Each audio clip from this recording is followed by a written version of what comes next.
حضور نے فرمایا اللہ کی لعنت ہو ان پر جو لباس پہن کے بھی ننگی ہوتی ہے. باریک اتنا لباس ہے یا چست اتنا لباس ہے؟ ڈھیلا ڈھالا ہونا چاہیے، دبیز ہونا چاہیے. لباس کے اندر یہ دو حصے جو ہیں وہ لازم ہیں. اور پھر سینے پر، اب ظاہر بات ہے کرتا پہنا ہوا ہے، ڈھیلا ڈھالا ہے، پھر بھی یہ سینے کے ابھار تو ظاہر ہو جائیں گے. ان پر ایک اضافی اوڑھنی سر پر سے لے کر اور اپنے اس گریبان کے اوپر بکل مار لینا، تاکہ یہ جو نسوانی حسن کا دوسرا مظہر ہے، پہلا چہرہ سب سے بڑا چہرہ. اب جو لوگ کہتے چہرے کا پردہ نہیں ہے تو خدا کے بندو پھر پردے کی ضرورت کیا ہے؟ نسوانی حسن اگر اس میں اٹریکشن ہے وہ کہاں ہوتا ہے سب سے بڑھ کر؟ مظہر اول کون سا ہے نسوانی حسن کا؟ چہرہ ہی تو ہے. اب میں ذرا شرم کے ساتھ کہہ رہا ہوں لیکن یہ اپنی شاعری کے کچھ الفاظ آپ کو سنا رہا ہوں.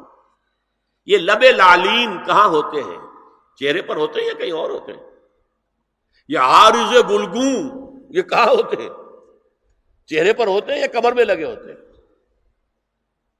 یہ چاہے زقن، تھوڑی میں اگر کچھ کھڈا پڑا ہوا ہو، چاہے زقن، یہ تعریفیں جو شاعری میں ہوتی ہیں یہ کہاں ہوتا؟ یہ مژگاں کے تیر یہ کہاں ہوتے ہیں؟ یہ نرگسی آنکھیں یہ کہاں ہوتی ہیں؟ اور ستواں ناک یہ کہاں ہوتی؟ چہرہ ہی تو ہے. سب سے بڑی اٹریکشن تو چہرہ ہے. اسی کو نہ چھپایا تو پھر اور کیا چھپایا؟ ہاں دوسری چیز، چھاتی کے ابھار بہت اٹریکٹیو ہوتے ہیں انسان کے لیے. اس کے لیے یہ ہے کہ وَلْيَضْرِبْنَ بِخُمُرِهِنَّ عَلَى جُيُوبِهِنَّ. کرتا بھی دبیز کپڑے کا ہو، کرتا جو ہے ڈھیلا ڈھالا بھی ہو، شلوار اور دبیز تر کپڑے کی ہو، ڈھیلی ڈھالی ہو، اور اوڑھنی کا بکل جو ہے اپنے سینے پر مار لیا جائے.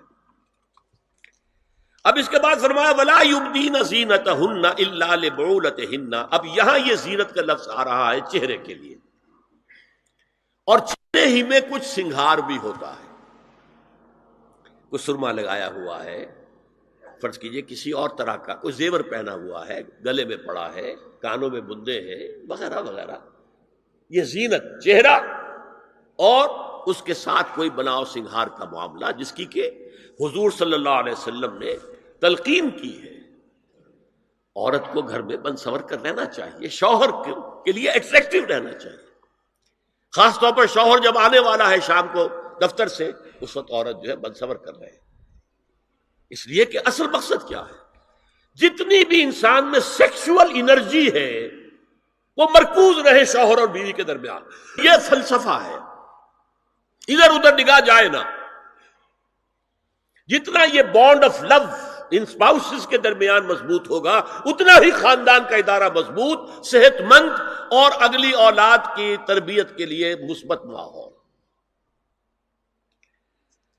اب ان کے لیے کہا گیا کہ چہرے کی زینت، اور چہرے کے اوپر اگر کوئی بناؤ سنگھار ہے، زیور ہے، تو اس کی زینت نہ ظاہر کریں. مگر اب یہ یہاں تفصیلی آئی ہے، جو محرم ہیں ان کی تفصیل، اور میں بیان کر چکا ہوں. محرم وہی ہے صرف جن سے کبھی کسی حال میں شادی نہیں ہو سکتی. بھائی سے کسی حال میں شادی نہیں ہو سکتی، باپ سے، دادا سے، چچا سے کسی حال میں شادی نہیں ہو سکتی، ماموں سے کسی حال میں شادی نہیں ہو سکتی. ہاں چچا کے بیٹے سے ہو سکتی ہے، وہ نامحرم ہے. ماموں اور خالہ کے بیٹے سے ہو سکتی ہے، وہ نامحرم ہے. تو فرمایا کن کے سامنے ظاہر کر سکتی ہے؟ الا لبعولتہن، سب سے بڑھ کر تو شوہر، او آبائہن، اور یہ آپ نے باپ. اچھا باپوں میں نوٹ کیجیے، باپ حقیقی ہو، اخیافی ہو، اللاتی ہو یا رضاعی ہو، یہ چاروں قسم کے باپ اس میں شامل ہوں.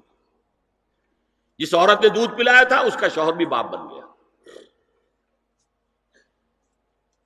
او آبائے بعولتہن، اپنے شوہروں کے باپ، یا ابنائہن، ان کے اپنے بیٹے.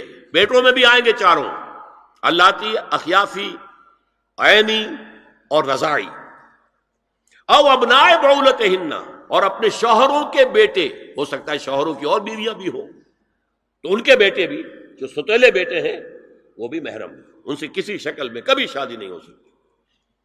او اخوانہن، یا ان کے بھائی، او ابنائہن، یا اپنے بیٹے، او ابنائے بعولتہن، یا اپنے شوہروں کے بیٹے، او اخوانہن، یا اپنے بھائی، او بنی اخوانہن، یا اپنے بھائیوں کے بیٹے، او بنی اخواتہن، اپنا بھتیجا، شوہر کا بھتیجا نہیں، اپنا بھتیجا محرم ہے، اپنا بھانجا محرم ہے، شوہر کا بھانجا محرم نہیں ہے. او نسائہن، یا ان کی عورتیں، اپنی عورتیں، جان پہچان کی عورتیں. ہر عورت بھی محرم نہیں ہے، نوٹ کر لیجئے. نسائہن،